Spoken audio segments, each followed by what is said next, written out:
На прошлой неделе президент Кыргызстана Садыр Джапаров принял участие в саммитах ОДКБ и ШОС в столице Таджикистана Душанбе.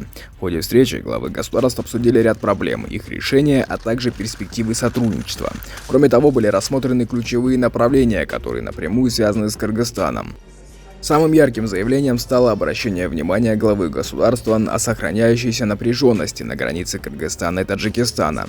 Садыр Джапаров отметил, что сложившаяся ситуация обязывает кыргызскую сторону привлечь внимание всех участников саммита к этому вопросу. Также было акцентировано внимание на выработку укрепления доверия в районе границ для обеспечения внутренней безопасности местного населения. В районе границ для обеспечения внутренней безопасности и взаимопонимания между государствами, членами ОДКБ.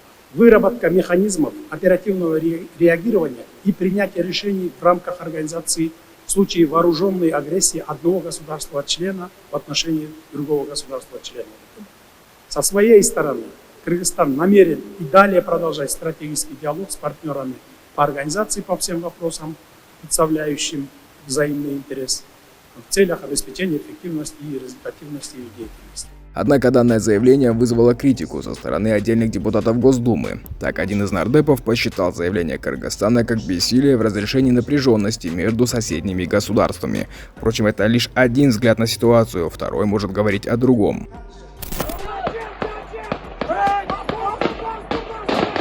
Напомним, в ходе приграничного конфликта с кыргызской стороны в событиях пострадало 189 кыргызстанцев, 36 человек погибли, среди них были дети. Более 40 тысяч людей были эвакуированы из зоны конфликта, более 100 домов были разрушены.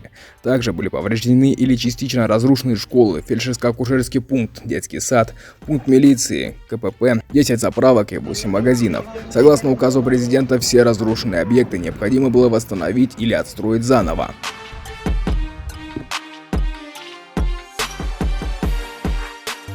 Стоит отметить, что на сегодняшний день десятки домов были сданы в эксплуатацию, социальные объекты также восстановлены. А накануне в Баткене открылся городок имени Мадина в честь девочки, погибшей во время конфликта на границе. Ключи были вручены членам семей, чьи родственники погибли в период вооруженного нападения Таджикистана.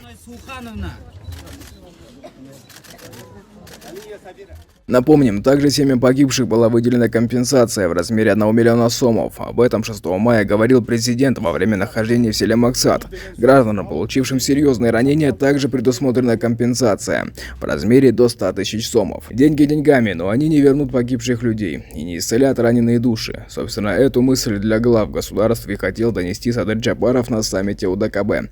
Ведь пока высокие чины ухмыляются заявлениями, находясь где-то, как говорится, за бугром, в приграничном районе страдают люди. И, казалось бы, живя в цивилизованных государствах, сталкиваются с варварскими набегами.